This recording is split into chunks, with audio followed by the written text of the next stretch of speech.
Hello friends, ನಮ್ಮ Kannada news ಚಾನಲ್ಗೆ ಸ್ವಾಗತ. ಇಂದು ರಾಜ್ಯದ ಹವಾಮಾನ ಸುದ್ದಿ ತಿಳಿಯೋಣ.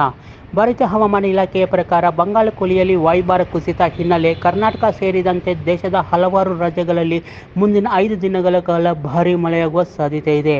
ಈಗಾಗಲೇ ಹಲವಾರು ರಾಜ್ಯಗಳಲ್ಲಿ ಧಾರಾಕಾರ ಮಳೆಯಾಗುತ್ತಿದೆ. ತಮಿಳುನಾಡು, ಪುದುಚೇರಿ ಮತ್ತು ಕೇರಳ ಸೇರಿದಂತೆ ದಕ್ಷಿಣ ಪರ್ಯಾಯ ದ್ವೀಪದ ಕೆಲವು ಪ್ರದೇಶಗಳಲ್ಲಿ ಮೇ 23ರಂದು ಮತ್ತು ಕರ್ನಾಟಕದಲ್ಲಿ ಮೇ 22ರವರೆಗೆ ಭಾರೀ ಮಳೆಯಾಗಲಿದೆ ಎಂದು ಭಾರತೀಯ ಹವಾಮಾನ ಇಲಾಖೆ ಮುನ್ಸೂಚನೆ ನೀಡಿದೆ.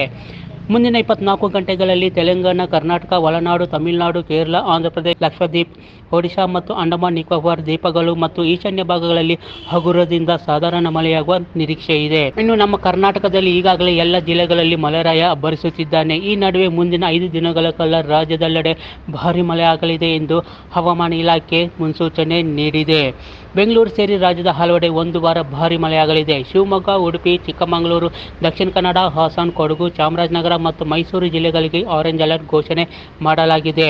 ಇನ್ನು ರಾಜ್ಯದಲ್ಲಿ ಪೂರ್ವ ಮುಂಗಾರು ಮತ್ತಷ್ಟು ಚುರುಕುಗೊಂಡಿದ್ದು, ಮೈಸೂರು, ಚಾಮರಾಜನಗರ ಭಾಗಗಳಲ್ಲಿ ಎಡೆಬಿಡದೆ ಧಾರಾಕಾರ ಮಳೆ ಸುರಿಯುತ್ತಿದೆ. ಮೇ 22ರಿಂದ 24ವರೆಗೆ ಮತ್ತಷ್ಟು ಜೋರಾಗುವ ಸಾಧ್ಯತೆ ಇದ್ದು, ಈ ಹಿನ್ನೆಲೆಯಲ್ಲಿ ಮೈಸೂರು, ಚಾಮರಾಜನಗರ, ಕೊಡಗು ಜಿಲ್ಲೆಗಳಿಗೆ ಆರೆಂಜ್ ಅಲರ್ಟ್ ಘೋಷಣೆ ಮಾಡಲಾಗಿದೆ. ಇನ್ನು ಮೇ 31ಕ್ಕೆ ಮುಂಗಾರು ಮಳೆ ಕೇರಳ ಪ್ರವೇಶಿಸಲಿದ್ದು, ಜೂನ್ 4ಕ್ಕೆ ಮಾನ್ಸೂನ್ ಮಾರುತ ಕರ್ನಾಟಕ ಪ್ರವೇಶ ಮಾಡಲಿದೆ. ಇನ್ನು ಕೊಡಗು, ಮಲೆನಾಡು, ಕರಾವಳಿ ಸೇರಿ ರಾಜ್ಯದ 15 ಜಿಲ್ಲೆಗಳಲ್ಲಿ ಮಳೆಯಾಗಿದ್ದು, ಕರಾವಳಿ ಹಾಗೂ ದಕ್ಷಿಣ ಒಳನಾಡಿನ ಬಹುತೇಕ ಪ್ರಾಂತ್ಯಗಳಲ್ಲಿ ಮೇ 22ರಿಂದ 25ರವರೆಗೆ ಮಳೆ ಸುರಿಯಲಿದೆ. ಮುಂದಿನ 5 ದಿನಗಳಲ್ಲಿ ಉತ್ತರ ಕರ್ನಾಟಕದ ಬಹುತೇಕ ಜಿಲ್ಲೆಗಳು ಮತ್ತು ದಕ್ಷಿಣ ಕರ್ನಾಟಕದ ಕೆಲವು ಜಿಲ್ಲೆಗಳಲ್ಲಿ ಸಾಧಾರಣ ಮಳೆಯಾಗುವ ನಿರೀಕ್ಷೆ ಇದೆ.